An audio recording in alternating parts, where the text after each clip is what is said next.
마태복음 25장 31절부터 31절 신약성경 44쪽입니다. 인자가 자기 영광으로 모든 천사와 함께 올 때에 자기 영광의 보좌에 앉으리니 모든 민족을 그 앞에서 모으고 각각 분별하기를 목자가 양과 염소를 분별하는 것 같이 하여 양은 그 오른편에 염소는 왼편에 두리라.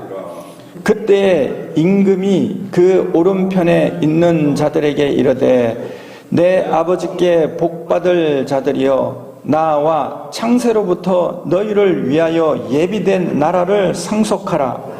내가 줄일 때 너희가 먹을 것을 주었고 목마를 때 마시게 하였고 나그네 되었을 때 영접하였고 벗었을 때 옷을 입혔고 병들었을 때 돌아보았고 옥에 갇혔을 때 와서 보았느니라. 이에 의인들이 대답하여 가로되 주여 우리가 어느 때에 주의 줄이신 것을 보고 공개하였으며 목마르신 것을 보고 마시게 하였나이까. 어느 때에 나그네 되신 것을 보고 영접하였으며 벗으신 것을 보고 옷 입혔나이까. 어느 때에 병드신 것이나 옥에 갇히신 것을 보고 가서 배웠나이까 하리니 임금이 대답하여 가라사대 내가 진실로 너희에게 이르노니 여기에 내 형제 중에 지극히 작은 자 하나에게 한 것이 곧 내게 한 것이리라 하시고 또 왼편에 있는 자들에게 이르시되 저주를 받은 자들아 나를 떠나 마귀와 그 사자들을 위하여 예비된 영영한 불에 들어가라. 내가 줄일 때 너희가 먹을 것을 주지 아니하였고 목마를 때 마시게 하지 아니하였고 나그네 되었을 때 영접하지 아니하였고 벗었을 때 옷 입히지 아니하였고 병들었을 때 옥에 갇혔을 때 돌아보지 아니하였느니라 하시니 저희가 대답하여 가로되 주여 우리가 어느 때에 주의 줄이신 것이나 목마르신 것이나 나그네 되신 것이나 벗으신 것이나 병드신 것이나 옥에 갇히신 것을 보고 공양치 아니하더이까. 이에 임금이 대답하여 가라사대 내가 진실로 너희에게 이르노니 이 지극히 작은 자 하나에게 하지 아니한 것이 곧 내게 하지 아니한 것이니라 하시니니 저희는 영벌에 의인은 영생에 들어가리라 하시니라. 아멘. 오늘은 필수적이고 필연적인 6번째 믿음, 예수 그리스도의 다시 오심과 심판이 있으리라. 이와 같은 제목으로 하나님의 말씀을 나누겠습니다. 오늘 마태복음 25장에는 예수님이 자기 영광으로 모든 천사와 함께 올 때에 그랬어요. 예수님이 다시 오신다. 다시 오신 후에 심판이 있다는 것을 우리는 반드시 기억해야 되는 것입니다. 주의 몸된 교회에서 이 하나님의 진리의 말씀이 요즘 많이 증거되질 않아요. 신약 성경에서 예수님이 다시 오신다는, 신약 성경에서 예수님이 다시 오신다는 구절이 300구절이 돼요. 300구절이나 넘어요. 엄청나게 많이 있습니다. 우리가 이 말씀을 가벼이 받으면 안 되는 줄 믿습니다. 교회에서 예수님의 다시 오심과 그리고 심판에 대해서는 설교하는 것을 굉장히 꺼려했고, 그리고 일반 교회에서 이런 설교를 듣기가 어렵게 된 이런 시대에 우리가 살고 있습니다. 그러나 우리가 깨어서 분명한 지식을 가지고 있고 하나님의 말씀에 대한 지혜를 가지고 있으면 그러한 일에 우리가 쉽게 미혹되거나 현혹되질 않아요. 그래서 성도들은 지속적으로 예수님의 재림에 관한 말씀을 상고하고 또 이를 소망해야 됩니다. 오늘은 6번째 믿음이에요. 이 6번째 절기는 대속죄일이라는 절기가 있어요. 대속죄일. 나팔절이 있고 나팔절 15일 후에 대속죄일이 있어요. 1년에 한 번 있는 대속죄일인데 모든 죄를 다 사여주는 이스라엘 백성에게는 굉장히 중요한 절기가 있는 것입니다. 나팔절은 예수님의 오심을 알리는 나팔이요, 백성들에게는 경고의 나팔이요, 전쟁의 나팔, 영적 전쟁의 나팔인 것입니다. 7번째 나팔이 울려지면 즉시 주께서 재림하시고 대속죄 일의 심판을 행하게 되는 것입니다. 이 절기가 다 붙어 있어요. 나팔절, 대속죄일, 그리고 신천신지, 천국, 영원한 하나님의 새 나라를 말하는 장막절이 이렇게 절기가 붙어 있어요. 그 중간에 대속죄일이 있는 것입니다. 그 앞에 나팔절이 있고, 속죄일이 지나면 하나님의 새로운 새 예루살렘이 이 땅에 서게 될 줄 믿습니다. 첫 번째로, 과연 예수님의 다시 오심, 이 재림이 무엇인가? 예수 그리스도에 관한 성경의 예언은, 성경의 중심 메시지는 예수님이 인간의 몸으로 오신다. 이것이 초림에 대한 예언이에요. 그리고 예수께서 부활하시고 다시 오신다. 이것이 재림에 대한 약속이에요. 성경에는 초림과 재림에 대한 약속, 그 사이에 모든 말씀이 다 이 두 기둥을 중심으로 기록되어 있다는 것입니다. 우리에게 성령을 주시고 우리가 예수 그리스도와 닮아가고 성화되기를 원하시는 것은 예수 그리스도의 재림을 맞이하기 위한, 우리 영혼의 방주를 위한 하나님의 말씀이요, 구약시대의 노아가 하나님의 말씀을 듣고 심판의 그 엄중함을 피하기 위하여 가시적인 이 배 모양으로 생긴 방주를 지은 것은 예수 그리스도의 초림을 예비하는 것입니다. 예수님의 초림과 또 그와 관련된 예언들, 그러니까 예수님이 성육신을 하신 이 예언들은 성경에 기록된 그대로 인류의 역사 가운데 하나도 빠짐없이 그대로 다 이루어졌어요. 예수님이 오신다는 말씀대로 성령으로 잉태하여 이 땅에 오셨고, 그리고 예수께서 공생의 기간 동안에 회개하라, 천국이 가까웠다 가르치시고, 이 말씀에 1.1획도 예수님이 말을 변개하거나 물러나지 아니하시고, 이 말의 망령됨을 책잡은 자기 백성 대제사장과 사두개인과 서기관과, 이 서기관들은 율법의 판결자들이에요. 기록하는 자들이지만 이 자들과 율법 교사들, 유대의 두목들, 이런 사람들이 예수님을 붙잡아 망령되었다, 하나님을 자기 아버지라고 부른다, 이 죄목으로 예수님을 이방인의 손에 연겨서 저를 십자가에 매달아 죽인 것입니다. 그러나 예수님은 자기가 죽기 전에 우리 모든 죄를 사하기 위하여 내가 죽으리라, 그리고 내가 3일 만에 다시 살아나리라, 제자들에게 미리 다 알려주신 것입니다. 예수님은 자신이 예언한 대로 십자가에 못 박혀 우리의 죄를 다 사하여 죽으시고 장사된 지 사흘 만에 부활하셨고, 40일 동안 자기가 부활한 몸으로 제자들과 여러 사람들에게 보이셨으며, 제자들이 보는 앞에서 하늘에 다시 올라갔던 것입니다. 그때 그 하늘에 올라가는 모습을 본 사람들이 모두가 다 예수님의 증인이 되어서 뿔뿔이 흩어져서 예수 그리스도가 하나님이시고 올라가신 그대로 다시 오실 것을 증거하는 증인이 된 줄 믿습니다. 우리는 보지 못하였으나 도마와 같이 보지 못하였으나 믿는 자가 더 복되다. 보고 믿는 자보다 보지 않고 믿는 자가 더 복되다. 우리가 이와 같은 믿음을 가진 것은 하나님의 은혜가 크게 임한 것인 줄 믿습니다. 예수님이 사람의 몸으로 이 땅에 오신 이 성육신 초림이 있는 것과 똑같이 예수님이 다시 오시게 되는 것을 우리가 믿고 예비하게 되기를 바랍니다. 이 일은 성경에 예언되어 있어요. 예수님이 친히 제자들에게 요한복음 14장에 너희는 마음에 근심하지 말라. 하나님을 믿으니 또 나를 믿으라.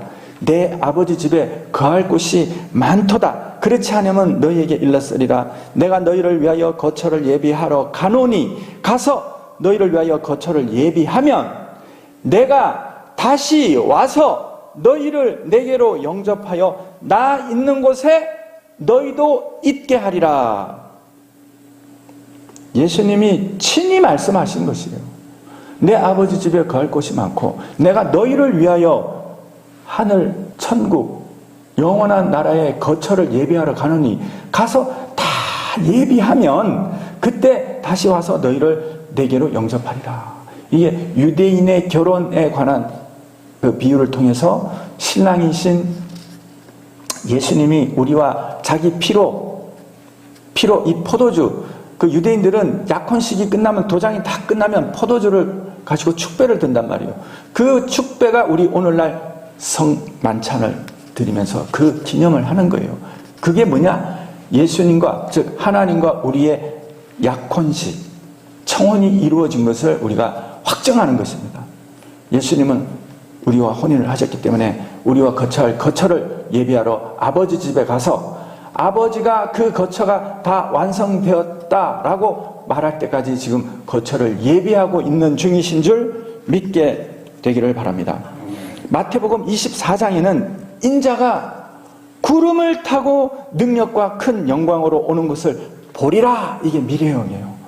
인자가 구름을 타고 능력과 큰 영광으로, 예수님이 성육신을 입고 오실 때는 가장 낮고 낮은 겸손의 왕으로 오셨어요. 겸손의 왕. 그러나 인자가 구름을 타고 능력과 큰 영광으로 오는 것을 너희가 보리니, 예수님이 재림할 때는요 상상도 못할 큰 권능, 두렵고 놀라운 모습으로 오시는데 그것이 믿는 자들에게는 얼마나 큰 마음의 기쁨이 되는 줄 모를 것입니다. 여러분, 그것은 그야말로 그 기쁨의 눈물을 흘릴 때가 있게 되는 줄 믿습니다. 이 땅을 사는 동안은 우리가 버림받고 핍박을 받지만은 우리가 믿었던 그 주님이 바로 저분이시야. 우리 속에서 큰 기쁨의 탄성이 있게 될 것입니다. 저가 큰 나팔 소리와 함께 천사들을 보내리니 저희가 그 택하신 자들을 하늘 이 끝에서 저 끝까지 사방에서 모으리라. 예수님이 친히 하신 말씀이에요. 예수님이 이 땅에 인간의 몸으로 와서 인간의 언어로 직접 들려준 이 말보다 더 정확한 예언이 어디 있습니까? 뿐만 아니라 예수님이 죽으시고 부활하신 후에 하늘로 올라간 것을 수많은 사람들이 보았단 말이에요. 그게 사도행전 11장에 보니 예수께서 승천하시기 전에 제자들을 다 불러 모으시고 말씀을 마치시고 저희 보는 데서 올리워 가시니 구름이 저를 가리워 보이지 않게 되었더라. 올라가실 때 제자들이 하늘을 쳐다보고 있는데 보이지도 않는데 계속 쳐다보고 있으니 천사들이 말하기를 갈릴리 사람들아. 갈릴리 사람들이 누구예요? 이방 사람들을 말하는 거예요. 유대 사람인데 이방인을 가르쳐요. 갈릴리 사람들아, 어찌하여 서서 하늘을 쳐다보느냐? 너희 가운데 하늘로 올리우신 이 예수는 하늘로 가심을 본 그대로 오시리라. 구름이 가리우고 구름을 타고 올라가니 구름만 보이죠. 그 모습 그대로 다시 오시리라. 이렇게 기록되어 있어요. 주님이 어떻게 오실 것인가 기록되어 있다 이 말이죠. 구름을 타고 오신다. 데살로니가 전서 4장 16절에 사도 바울은 주께서 호령과 천사장의 소리와 하나님의 나팔로, 나팔절 끝에 오신다 그랬잖아요. 나팔로 친히 하늘로 강림하시리니, 이게 재림이라는 단어, 파루시아라는 그 단어예요. 그리스도 안에서 죽은 자들이 먼저 일어나고 그 후에 우리 살아남은 자도 저희와 함께 구름 속으로 끌려올려 공중에서 주를 영접하게 하시리니 그리하여 우리가 항상 주와 함께 있으리라. 주님이 구름을 타고 오실 때 먼저 믿음으로 죽은 자들이 먼저 일어나가고, 이게 부활 때에는 차서가 있단 말이에요. 차서. 먼저 죽은 자들이 하고 또 살아남아 있는 땅에 있는 자들이 그 후에 들림을 받는다. 이러 볼 때 우리의 믿음의 선진들이 더 큰 이런 믿음의 험난한 길을 걸어가고 길을 열어주신 것 같아요.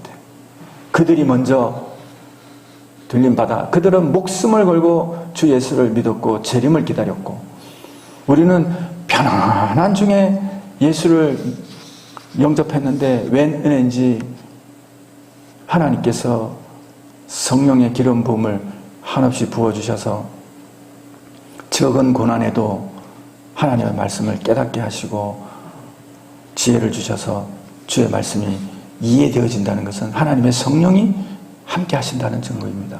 하나님의 성령이 아니고서는 하나님의 말씀을 들을 수도 없고 아버지께로 갈 자가 없다. 그래서 성령의 큰 역할 가운데는 말씀을 깨닫게 하고 보게 하는 것이 거기에 있어요. 우리의 존재를 변화시키는 이 일을 하나님이 하시는 줄 믿습니다. 유다서에도 아담의 7대 손 에녹이, 아담의 7대 손, 아들의 아들의 아들의 아들의 아들의 아들 에녹이 예수님이 다시 오실 이 재림을 바라보았어요. 그가 예언하여 이르되, 에녹은 300세를 살다가 무드셀라를 낳고, 무드셀라라는 말이 자기 아들 무드셀라란 말이 무트란 말이 죽음이고 셀라란 말이 다른 세계로 보낸다 이런 뜻이에요. 이 아들이 죽을 때 세상이 심판을 받을 것이다. 세상에 격변이 있을 것이다. 하나님의 이 말씀을 듣고 300년을 그 아들을 쳐다보면서 아들을 양육했어. 그 아들의 이름이 무트셀라예요. 이 아들이 죽을 때 세상이 변하는데 아들을 안 쳐다보겠어요? 매일? 하나님의 말씀을 준행하며 그 아들을 바라보고 밤낮으로 기도하니 300세 되던 해 하나님이 산채로 하늘로 올려간 첫 번째 사람이 에녹인데, 에녹이 예언을 했다 이 말이에요. 그 에녹이 예언을 했는데, 보라 주께서 그 수만의 거룩한 자와 함께 임하셨나니, 거룩한 자들과 함께 임하신다. 예수님이 초림 때는 홀로 임하신 것이에요. 겸손의 왕으로 임하셨어요. 거룩한 하나님의 백성들과 다시 임하실 때는, 이것은 예수님이 먼 훗날 구름을 타고 큰 영광과 능력으로 임하실 이것을 에녹이 예언한 사람이에요. 천하 인간에 들림받은 한 사람 에녹, 그리고 물론 엘리야 선지자도 있고 예수님도 부활하셨지만 살아서 하나님께 들림받아 예언한 사람은 에녹밖에 없다 이거죠. 이 에녹이 얼마나 오래전 사람이냐, 노아 훨씬 이전 사람이에요. 그러니 이 사람의 예언을 우리가 글자 한자도 소홀히 들으면 안 될 줄 믿습니다. 수만의 거룩한 자와 함께 임하셨나니 이는 뭇 사람을 심판하사 모든 경건하지 않은 자가 경건하지 않게 행한 모든 경건하지 않은 일과 또 경건하지 않은 죄인들이 주를 거슬려 한 모든 완악한 말로 말미암아 그들을 정죄하려 하심이라 하였느니라. 이 사람들은 원망하는 자며 불만을 토하는 자며 그 정욕대로 행하는 자라. 그 입으로 자랑하는 말을 하며 이익을 위하여 아첨하느니라. 지금 이 시대의 모든 세상의 가치, 이걸 만몬 시대라 그래요. 하나님과 세상을 겸하여 섬길 수 없다. 예수님이 이렇게 말할 때 세상이란 단어가 맘모나스란 말이에요. 몰렉신이고 만몬신인데 재물신이에요. 특징은 인신 공양을 드리는데 자기의 부귀 공명을 위하여 자기 자식을 제물로 드리는 거예요. 이 의미는 내 생명의 대대로 내주는 제물신인 당신입니다, 이런 뜻이에요. 얼마나 끔찍한 신이에요. 하나님이 가장 싫어하는 신 중에 하나인 줄 믿습니다. 이 에녹이 강조하는 것은 경건하지 아니함, 경건하지 아니함, 즉 예수를 믿지 아니함이 불경건이에요. 달리 설명할 말이 없어요. 아주 심플해요. 하나님을 우리가 주로 두려워하고 사랑하고 존경하고 저의 말을 순종하는 것이 하나님을 경외하고 경건한 삶인 것입니다. 하나님을 두려워하는 사람을 못 봤어요. 예수 그리스도를 두려워하는 사람을 많이 못 봤어. 너무너무 마늘하고 오만하고 교만도 아니고 오만한 거예요. 건방진 거예요. 예수님을 두려워할 줄 알아야 돼요. 그 예수님이 하신 그 행동의 차이가 우리 인간이 할 수 없는 일을 행하신 그 차이를 우리가 깨닫고 두려워할 줄 알아야 되는 것입니다. 그리고 다니엘서에도 예언되어 있어요. 다니엘서 7장 13절에도 내가 또 밤 환상 중에 보니 인자 같은 이가 예수님을 말해요. 사람의 아들이나 하나님이신 이 인자에 대한 이런 표현, 그리고 예수 그리스도를 신실하게 섬기는 우리에게도 하나님의 선지자의 직분을 주셨으니 선지자를 인자라 하셨으니 우리에게도 인자의 칭호가 있는 것입니다.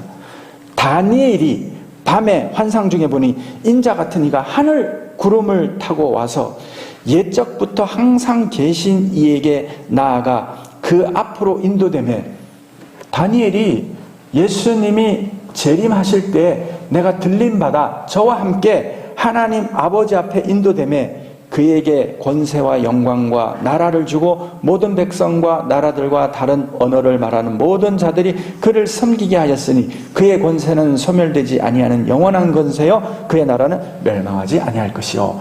다니엘은 믿는 자들이 어떻게 될 것인가? 그에게는 상을 주고 권세를 준다. 아까 에녹은 경건하지 아니하는 자들, 그 시대가 얼마나 불경건했으면 에녹이 통탄을 하고 들림받아 하늘에서 경고의 메시지를 준 거예요. 예수를 믿어라. 믿고 회개하면 너희에게 구원의 기회가 있다. 이것을 선포했고, 다니엘은 예수 그리스도를 믿는 자들의 영광에 대해서 말한 것입니다. 우리에게는 큰 하나님의 상급과 영광과 권세를 주신다.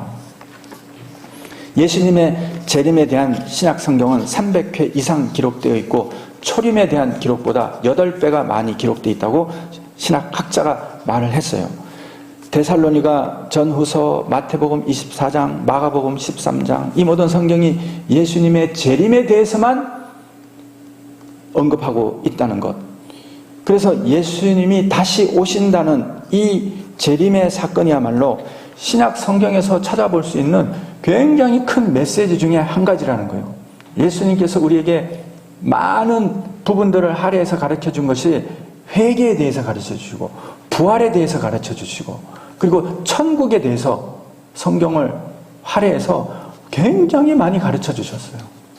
예수님이 많이 말씀하신 것을 우리가 많이 듣고 배워야 되는 것입니다. 우리의 영적 지혜가 급속하게 그 분량이 늘어나게 될 줄 믿습니다.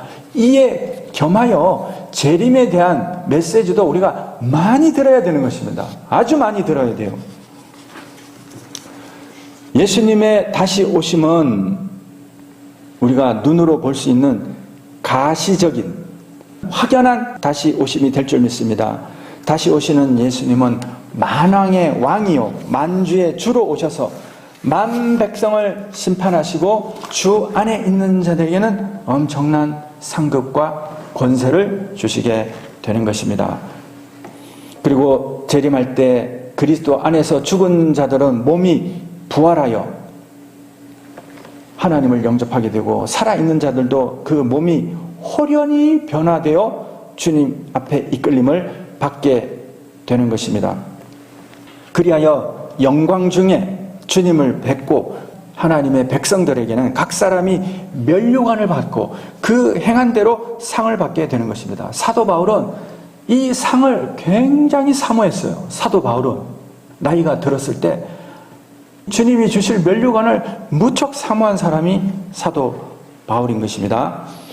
옛날 사도들과 성도들은 예수님의 재림에 대해서 의심하는 사람이 없었고, 또 그들은 주님이 속히 임할 것을 굉장히 악망했어요. 심지어 교부시대 때 예수님이 부활하시고 사도들, 그 사도들의 제자들이 속사도의 제자들이 교부들이에요.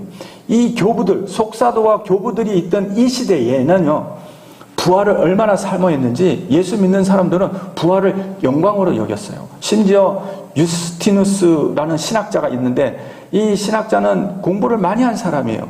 그 로마의 철학자들이 기독교에 대해서 잘못된 가르침을 가르칠 때 유스티누스가 자기의 글로 그것을 계속 방어를 했던 신학자인데, 이분의 아버지가 예수를 부인하지 않고 감옥에 갇혔어요. 곧 죽게 생겼어요.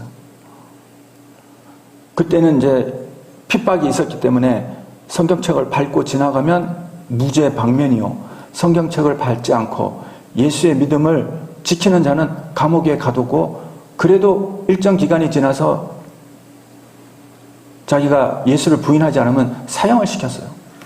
1년이 지나자 그 아들 유스티누스가 아버지에게 편지를 썼어요. 아버지, 우리는 잘 있습니다. 어머니도 잘 있어요. 우리는 예수님을 사랑합니다.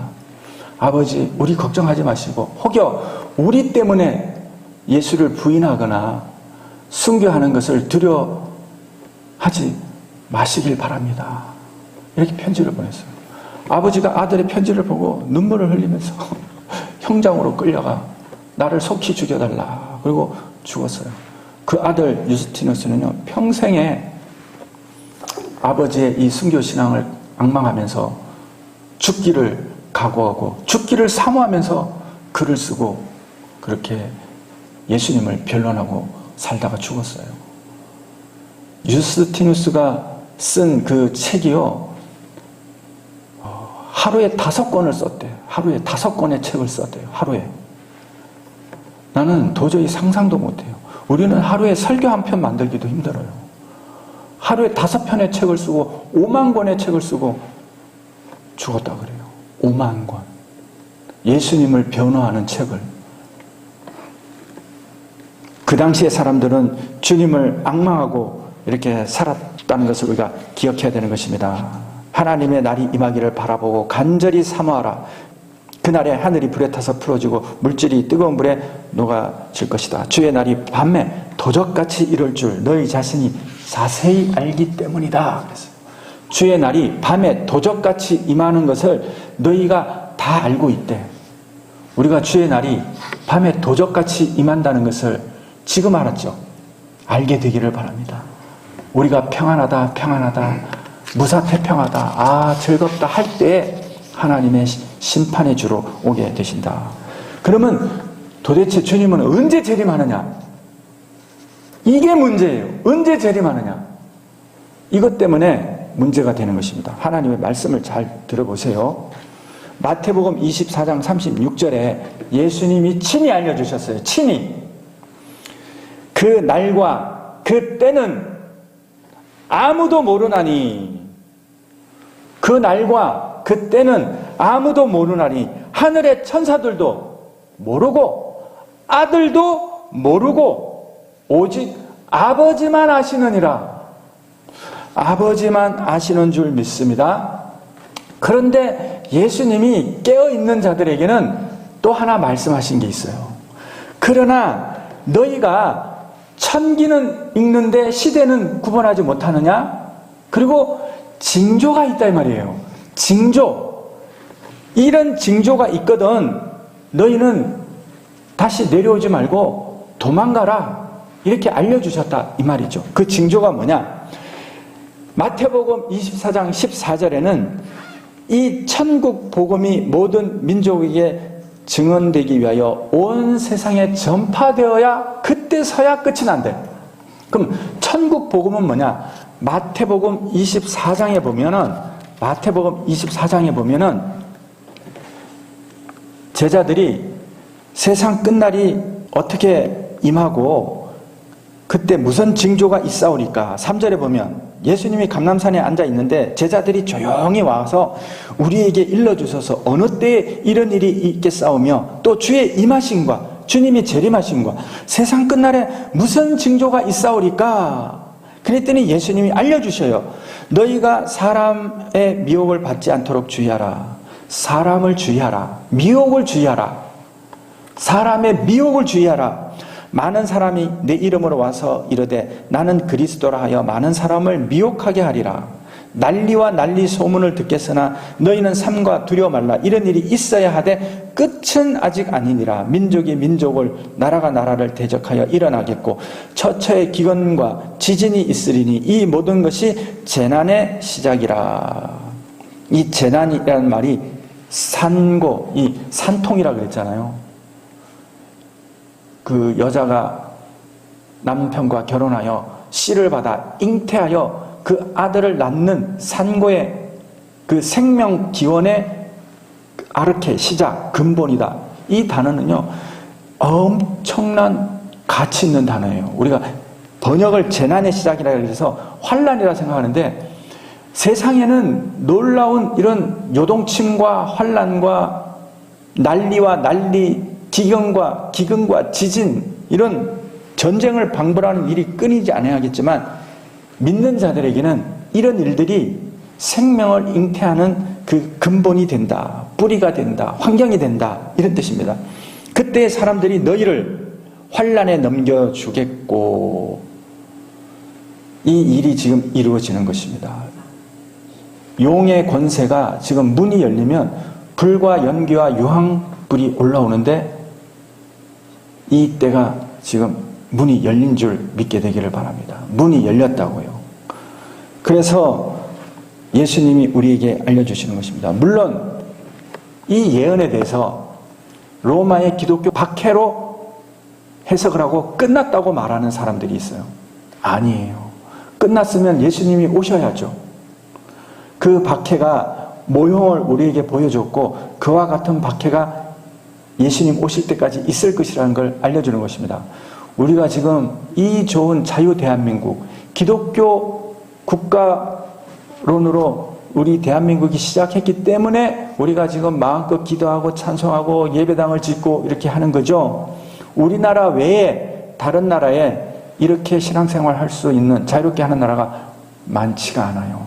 심지어 우리에게 복음을 전해준 이 유럽 국가들도요, 오늘날 우리처럼 복음을 전하거나 이러면 다 감옥으로 가요. 중요한 것은 너희를 환란에 넘겨주겠으며 너희를 죽이리니 너희가 내 이름을 위하여 모든 민족에게 미움을 받으리라. 그때 많은 사람이 시험에 빠져 서로 잡아서 서로 고발한다 이거예요. 그리고 서로 미워하겠으며 거짓 선지자가 많이 일어나 많은 사람을 미혹하게 하겠으며 불법이 성함으로 많은 사람의 사랑이 식어지리라.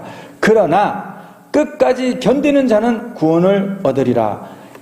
이 천국 복음이 모든 민족에게 증거되기 위하여 온 세상에 전파되리니 그제야 끝이 오리라. 이렇게 됐어요. 이 천국 복음은 핍박을 받는 자는 복이 있나니 천국이 저희 것임이라고 말하는 산상수훈의 맨 마지막 8번째 가르침에 나와 있는 것입니다. 핍박을 받는 자는 복이 있나니, 이것은 바로 세상 끝날에 어떤 징조가 있고 주님을 앙망하게 될 때 주님이 오시는가, 그리고 핍박을 받는 자들에게는 전부 다 천국에 거하는 하나님의 은혜를 주신다. 그래서 우리가 지난번 설교에서 천국에 대해서 상고했잖아요. 주님은 우리에게 이미 천국을 주셨다. 우리가 천국에 거하는 삶을 살아야 된다. 이렇게 말을 했던 것입니다. 그래서 인자에 임할 때에는 노아의 때와 같다. 그리고 롯의 때와 같다. 그래서 노아의 때도 노아가 버림받았다. 노아가 하나님의 엄정한 물의 심판을 경고받고 한 번도 보지 않은 일에 대해서 예비했단 말이에요. 방주를 준비했단 말이에요. 비를 본 적도 없는데. 그리고 사람들에게 그가 120년인지 몇 년인지는 모르지만 저의 한계를 하나님이 120년이라 했으니 노아가 무수히 오랜 세월 동안 방주를 지으면서 사람들에게 하나님의 심판이 임합니다. 하늘에 물샘을 열고 땅에 물샘을 터뜨려 이 땅을 물로 심판한다니 그대들도 방주를 예비하시오. 얼마나 증거했겠냐고요. 세상 모든 사람들이 노아를 버렸다 이 말이죠. 예수님이 이렇게 말했어요. 세상이 인자를 버리게 될 것이다. 이와 같이 인자가 올 때는 노아의 때와 같고 롯의 때와 같다. 그래서 기도회 때 말하기를 예수님이 세상으로부터 버려진 것 같이 너희도 버림받아야 하리라. 이 말을 우리가 영적으로 받게 되기를 바랍니다. 엄청나게 예수 믿는 사람과 믿지 않는 사람은 우리의 심령이 갈라지게 되는 것입니다. 그래서 지혜 있는 자는 우리의 영혼으로 하나님을 섬기고 내게 주어진 일에 그저 묵묵하게 열심으로 그 일을 감당하는 것이지, 이런 천국 복음을 모르면요, 자기를 자꾸 그 사람과 외적으로 구분되려고 하는 이런 어리석은 일을 저지르게 되는 것입니다. 이런 천국 복음을 듣게 되면 얼마나 어리석은 그런 행위인가. 겉으로 거룩한 척하고 겉으로 자기가 그리스도인이라 이렇게 표를 내는 것은 세상으로부터 불어 그 앞에서 까불다가 돌맞을 일을 하는 것과 같은 그런 모양새다, 이 말이죠. 우리가 이 다시 오심의 지혜를 분명히 붙들게 되기를 바랍니다. 영어로나 또는 말로나 또는 우리에게 받았다 하는 편지로나 주의 날이 이르렀다고 해서 쉽게 마음이 흔들리거나 두려워하거나 하지 말아야 한다가 데살로니가 후서 2장 2절에 사도 바울이 교회들에게 이렇게 말을 했어요. 누가 무슨 말을 하든 어떻게 하여도 너희가 미혹되지 말라. 먼저 배교하는 일이 있고, 배교가 뭐예요? 예수님을 모욕하고 떠나는 일이 허다하게 있다는 거예요. 지금 우리가 이 코로나는 작은 징조인데 뭐 바람이 분 것도 아니고 파도가 밀어닥친 것도 아니에요. 그냥 떠도는 풍문에 의해서 지금 배교하는 일이 벌써 일어나잖아요. 나는 너무너무 신기해요.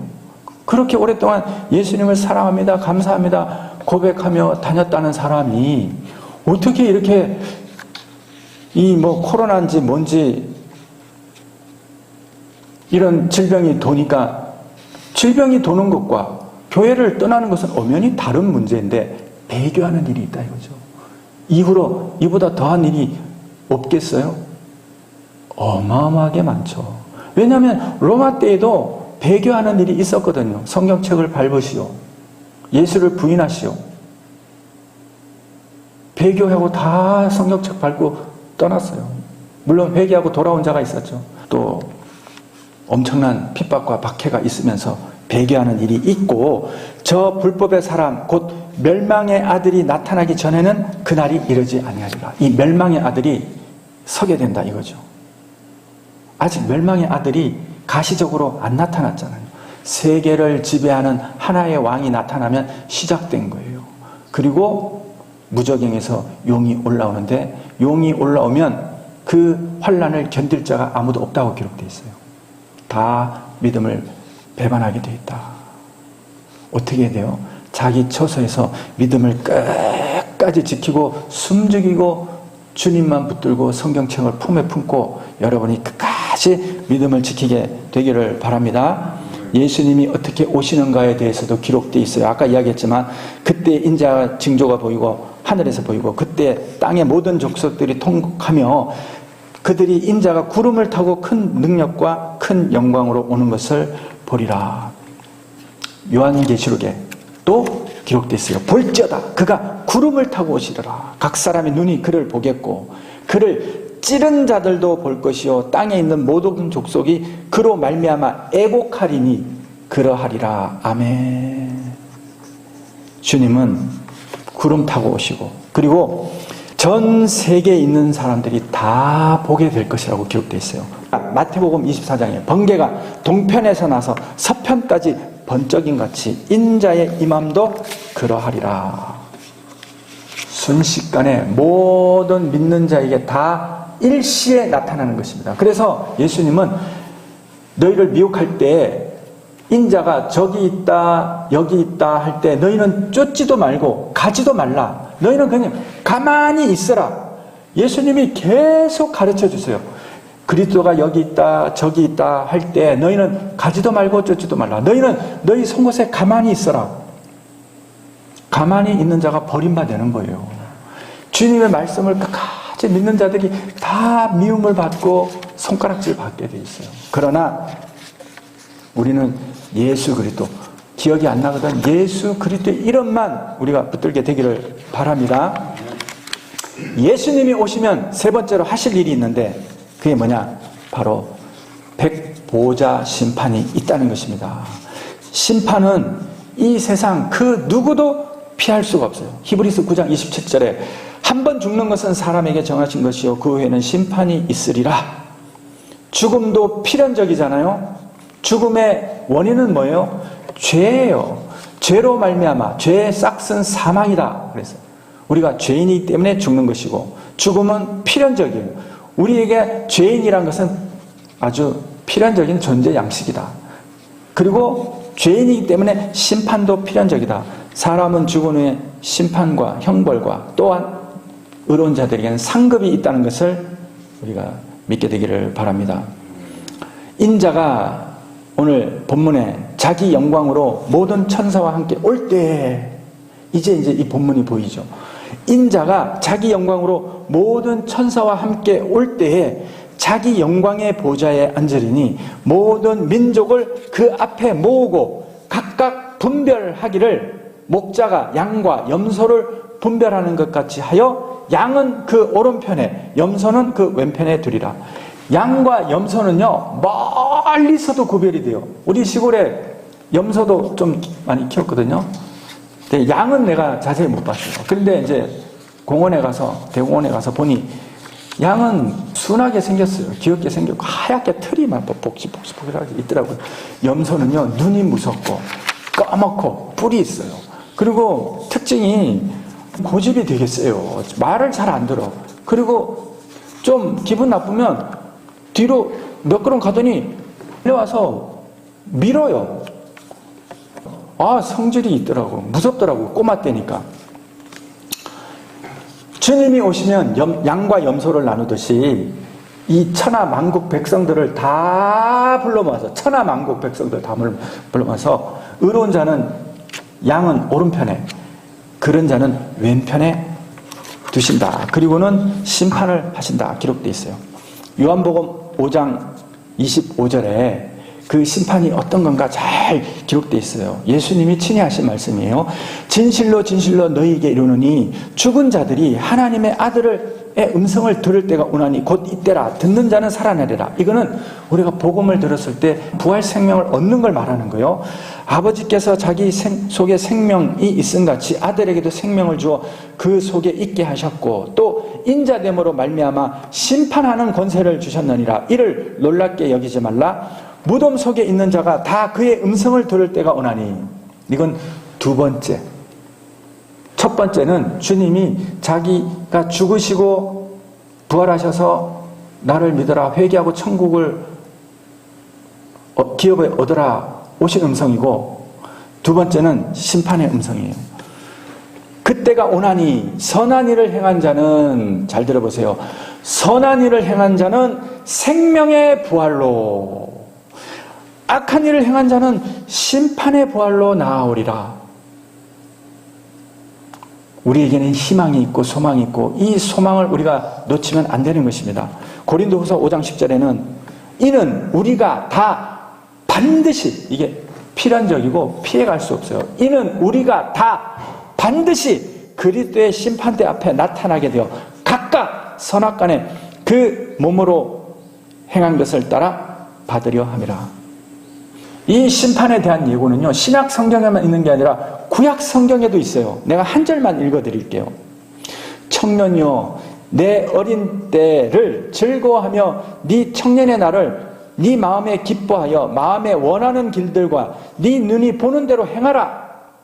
그러나 하나님이 이 모든 일로 말미암아 너를 심판하실 줄 알라. 하나님은 모든 행위와 모든 은밀한 일을 선악간에 심판하시리라. 하나님 심판하는 줄 믿습니다. 양에게는 생명의 부활, 영원한 영생의 부활, 다시는 죽음이 없고 병들지 않고 슬픔이나 곡이 없고 애통하는 일이 없는 몸으로 부활시키고, 이 왼쪽에 있는 영멸한 진노의 몸으로 일으키는데, 그들이 사는 동안에 육체의 쾌락을 단련시켰으니 얼마나 쾌락의 이 감각이 발달되어 있겠어요. 그 쾌락의 감각을 고통으로 갚아주신다, 이것입니다.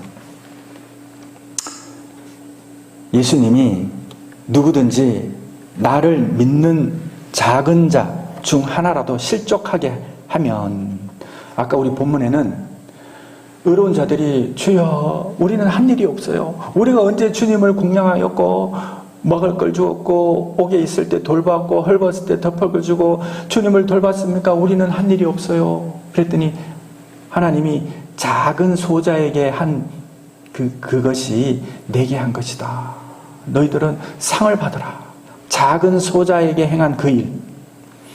예수님이 마가복음 9장 43절에 또 누구든지 나를 믿는 이 작은 자 중 하나, 이게 소자라는 단어예요. 하나도 실족하게 되면 차라리 연자 맷돌이 그 목에 매어 바다에 던지는 것이 나으리라. 연자 맷돌은 2m 되는 당나귀가 돌리는 큰 맷돌인데, 로마 시대 때 연자 맷돌 형벌은 목에 연자 맷돌 구멍에다가 쇠사슬을 끼워서 바다에 빠추는데 시체를 건지지 못하게 하는 형벌인데, 연자 맷돌 형벌은 목에다 묶어서 바다에 빠쳐서 거꾸로 바닷속에 수장시키는 것입니다. 만일 네 손이 너를 범죄하거든 찍어내어 버리라. 불구자로 영생에 들어가는 것이 두 손을 가지고 곧 꺼지지 않는 불에 들어가는 것보다 나으리라. 만일 네 발이 너를 범죄케 하거든 찍어버리라. 다리 저는 자로 영생에 들어가는 것이 두 발을 가지고 지옥에 던져지는 것보다 나으리라. 만일 네 눈이 너를 범죄하게 하거든 빼버리라. 한 눈으로 하나님 나라에 들어가는 것이 두 눈을 가지고 지옥에 들어가는 것이 나으리라. 거기에서는 구더기도 죽지 않고 불도 꺼지지 아니하느니라. 사람마다 불로서 소금치듯 받게 하리라. 하나님의 심판은 무섭고 맹렬하다 그랬어요. 손에 키를 들고 자기의 타작마당을 정하게 하사 알곡은 모아 곳간에 들이고 쭉정이는 꺼지지 않는 불에 태우시리라.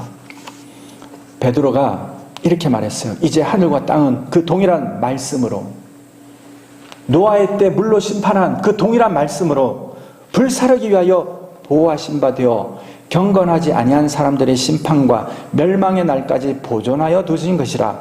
주의 약속을 어떤 이들이 더디다고 생각하는 것 같이 더딘 것이 아니라 오직 주께서는 너희를 대하여 오래 참으사 아무도 멸망하지 아니하고 다 회개하기에 이르기를 원하시느니라. 회개가 얼마나 우리에게 주신 은혜의 통로예요. 이렇게 귀한데, 그러나 주의 날이 도둑같이 오리니 그날에는 하늘이 큰 소리로 떠나가고 하늘도 떠나가고 물질이 뜨거운 불에 풀어지고 모든 이런 물질들이 다 불에 풀어지고 땅과 그 중에 있는 모든 것들이 드러나리로다. 이 모든 것이 이렇게 풀어지리니 너희가 어떠한 사람이 되어야 마땅하냐. 거룩한 행실과 경건함으로 하나님의 날이 임하기를 바라보고 간절히 사모하라. 그날에 하늘이 불에 타서 풀어지고 물질이 뜨거운 불에 녹아질 것이다. 이렇게 예언을 했던 것입니다. 재림은 약속되어져 있고, 그리고 그 재림 후에는 심판이 있을 것이고, 그 심판의 오른편에 있는 의로운 백성들, 작은 소자를 저가 사랑하고 섬긴, 교회 안에서 섬긴 그 사람이 바로 내게 대하 행한 것이다. 사도 바울이 다메섹에 기독교인을 잡으러 갈 때 하늘에서 음성이 나서 사울아 사울아 네가 어찌하여 나를 핍박하느냐. 누구십니까? 나는 하나님을 핍박한 적이 없고 예수를 하나님이라 하는 저 사람들을 이단으로 정죄하고 오직 한 분 하나님을 찬양으로 섬깁니다. 당신은 누구십니까? 나는 네가 핍박하는 나사렛 예수다. 나는 네가 핍박하는 나사렛 예수다. 사도 바울이 핍박한 것은 예수님을 핍박한 것이 아니라 예수 믿는 사람들을 핍박한 것입니다. 하늘에서 그 사람이 나사렛 예수야. 사도 바울이 그 소리를 듣고 큰 충격에 빠졌어요. 저가 어찌할 바를 몰랐으나 즉시 회개했다는 것입니다. 주여, 내가 무엇을 하리이까? 나는 죄인입니다. 유다는 예수님을 팔았어요. 그리고 대제사장 손에 넘겼는데 저가 십자가에 못 박혀 죽는 걸 보니 저는 죄가 없고 참으로 의인이시오 하나님의 아들이시구나. 그때서야 깨달은 거예요. 유다가. 그런데 유다는 자기가 잘못한 것을 깨달았는데 회개하지 않고 내가 내 목숨을 끊어서 내가 이 죄값을 갚으리라 하고 저가 나무에 지 스스로 목을 매달아 죽었는데 저주받은 자의 모델이 된 거예요. 베드로는 예수님을 3번이나 부인했어요. 그런데도 베드로는 예수님을 만날 때 나는 죄인입니다. 예수님이 물어봤어요. 네가 나를 진짜 사랑하니? 주여, 내가 주님을 사랑하는 줄 주님이 아십니다. 예수님이 또 네가 나를 진짜 사랑하기는 사랑하니? 주여, 사랑하는데 주님이 아십니다. 네가 진짜 나를 사랑하냐? 3번 물어보잖아요. 3번. 주님, 제가 주님을 사랑합니다. 주님이 아셔요. 주님이 아신다고요. 세상 사람들은 네가 배신자다, 배반자다 욕하지만 주님 아시잖아요. 나는 연약합니다. 내가 회개합니다. 예수님이 네 양을 치라, 네 양을 먹이라. 베드로에게 큰 사명을 줬는데 베드로가 이후로는 예수님을 부인하지 않고 거꾸로 십자가에 못 박혀 죽었잖아요. 최후의 심판은요, 아주 엄중한 것입니다. 사망과 음부에 있는 모든 것들도 하나님이 심판하셔요. 사람만 심판하는 게 아니에요. 보세요. 요한계시록 20장에 보면요, 저희를 미혹하는 마귀가 불과 유황못에 던지우니 거기는 그 짐승과 거짓 선지자도 있어 세세토록 밤낮 괴로움을 받으리라. 마귀와 짐승과 거짓 선지자가 같이 심판을 받아요. 그들이 먼저 심판을 받고 그들의 수하, 사람들, 아무것도 모르고 저를 쫓아, 돈을 쫓아 사는 사람들, 자기 일을 쫓아 사는 사람들, 자기 재산을 위해서 사는 사람들, 세상과 결혼한 사람들, 누가복음에 나오잖아요. 이런 사람들이 천국 자체를 거부하고 전부 다 나중에는 마귀와 함께 음부에 들어가는 것입니다. 계시록 20장 14절에는 사망과 음부도 불못에 던져지니 이것이 둘째 사망이라. 사망과 음부도 심판을 받아요. 그래서 사망이 없는 거예요. 사망이 없어진다니까요. 하나님의 심판은 사람만 심판하는 것이 아니다. 그리고 또 기록되기를 이제후로는 나를 위하여 의의 멸관이 예비되었으므로 주 곧 의로우신 재판장이 그날에 내게 주실 것이며 내게만 아니라 주의 나타나심을 사모하는 모든 자에게는 멸류관이 예비되었다 이것입니다. 우리에게는 멸류관이요 저들에게는 사망과 함께 영원히 거기에 심판을 받는 것입니다. 그럼 우리가 알아야 될 중요한 주제가 있어요. 도대체 이 심판의 기준이 뭐냐? 심판의 기준을 우리에게 알려주셨어요. 심판의 기준은 매우 단순해요. 매우 단순해. 계시록 20장 15절에 누구든지 생명책에 기록되지 못한 자는 불못에 던져지리라. 생명책. 요한계시록 20장 12절에도 내가 보니 죽은 자들이 물은 대수하고 그 보좌 앞에 섰는데 책들이 펴있고, 책들 복수형이에요. 책들이 펴있고 또 다른 책이 펴져 있으니 곧 생명책이라. 많은 책이 펴져 있는데 그것과는 전혀 다른 책이 한 권이 있는데 생명책이라. 그 다른 책들은 뭐냐면은 그건 사람들의 행위가 기록된 그 심판의 그 죄값을 무게를 다는 책이에요. 생명책에는 하나님의 백성들의 이름이 기록되어 있대요. 그리고 생명책이란 단어의 뜻이 이게 셰펠하임, 하임이라면 영원한 생명을 뜻하고 셰펠이라는 말은 기록물, 기록된 것 이런 것인데 시편 69편을 읽어보세요. 거기에 생명책에 다윗이 악인들의 이름을 제하여 주셔서 기도해요. 다윗은 부활 생명을 믿은 줄 믿게 되기를 바랍니다. 이 부활의 언약에 대한 이 언약사가요, 너무너무 은혜로워요. 아브라함도 부활을 믿었고, 이삭도 부활을 믿었고, 야곱도 부활을 믿었고, 다윗도 부활을 붙들고 사는 사람이에요. 그의 시편을 읽어보면 알 수 있고, 시편 69편에는 명확하게 부활 때에 어떻게 될 것인가, 저들을 하나님 용서하지 말아주세요, 이런 뜻의 생명책이라는 단어가 나와요. 그래서 이 산자의 호적이라고 해요. 우리가 산자의 호적에 들어간 줄 믿게 되기를 바랍니다. 아구스도가 모든 세상에 육신의 생명 있는 자를 호적하라 강제로 명했지만, 예수님은 우리를 산자의 호적에 우리를 기록하고 있는 것입니다. 우리의 생명이 거기에 기록되어 있다. 그래서 생명책에 기록되어야 된다. 요한계시록 21장 27절에는 이 생명책에 이름이 있어요. 이 생명책의 이름이 뭐냐? 어린 양의 생명책이래. 어린 양의 생명책. 잘 기억하세요. 그리고는 세례 요한이 요한복음 1장 29절에 예수님을 보고 이렇게 말해요. 보라, 세상 죄를 지고 가는 하나님의 어린 양이로다. 하나님의 어린 양이로다. 예수님이 어린 양이시고 예수님의 생명책이라는 뜻이에요. 예수님의 생명책. 예수 그리스도를 믿어 어린 양의 생명책에 이름이 기록된 성도는 영광을 보게 될 줄 믿습니다. 그래서 22장 12절에 가면 보라, 내가 속히 오리니 내가 줄 상이 내게 있어 각 사람에게 그의 일한 대로 갚아주리라. 이 말은 하나님의 백성들에게 말하는 거예요.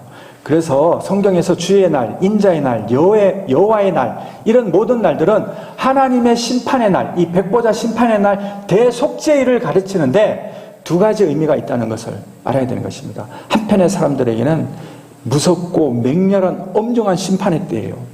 그리고 다른 한편의 사람들에게는 은혜의 날이 되는 줄 믿습니다. 크고 흰 보좌에서 주께서 심판을 행하실 때에 둘째 사망에 빠지게 되는데, 사망도 빠져들어가고 음부, 지옥도 심판을 받게 된다. 이 엄중한 심판에 우리는 영원한 생명의 기업을 얻을 것인가, 영멸하는 불못에 빠질 것인가, 이것은 오직 육신을 입고 있을 때 감정을 가지고 생각을 가진 이 영혼의 때에만 가능하다. 하나님이 이 세상을 이처럼 사랑하사 독생자를 주셨으니 이는 저를 믿는 자마다 멸망치 않고 영생을 얻게 하려 하시니라. 그 정죄는 이것이니 그를 믿는 자는 영생을 얻었고 믿지 아니하는 자는 하나님의 독생자의 아들을 믿지 아니함으로 벌써 심판을 받았다. 그 심판의 결과는 그때 나타나고 심판은 이미 이루어지게 된 줄 믿습니다. 그러므로 우리는 예수를 믿되 주님이 다시 오실 이 여섯째 믿음, 다시 오시고 심판하시고 의로운 자들에게는 하나님께서 영광의 상급을 주신다. 이런 여섯째 믿음을 꼭 붙들게 되기를 바랍니다. 주님의 재림을 항상 기억하고 주님의 재림이 임박해 있다, 이것을 기억하고 또 그 날과 시는 절대로 우리에게 알리지 않으셨다, 이것만 알아도 미혹되질 않아요. 그리고 징조는 보여주셨다. 징조 두 가지로 요약하면 모든 땅에 배교가 일어나고 그리고 악한 세상 불법의 왕이 서는 것을 보면 아주 가까이 왔다는 것을 우리가 기억하게 되기를 바랍니다. 그러므로 형제들아, 주께서 강림하시기까지 길이 참으라. 보라, 농부가 땅에서 나는 귀한 열매를 바라고 길이 참아 이른 비와 늦은 비를 기다리라니 너희도 길이 참고 마음을 굳게 하라. 주의 다시 오심이 가까우니라. 하나님 아버지, 오늘까지 여섯째 믿음까지 살펴보았는데 우리가 이 땅을 살면서 예수 그리스도를 믿으면서 7가지의 필수적이고 필연적인 믿음을 잘 마음에 새겨서 좌로나 우로나 흔들리지 않는 믿음으로 주님을 앙망하게 도와주시옵소서.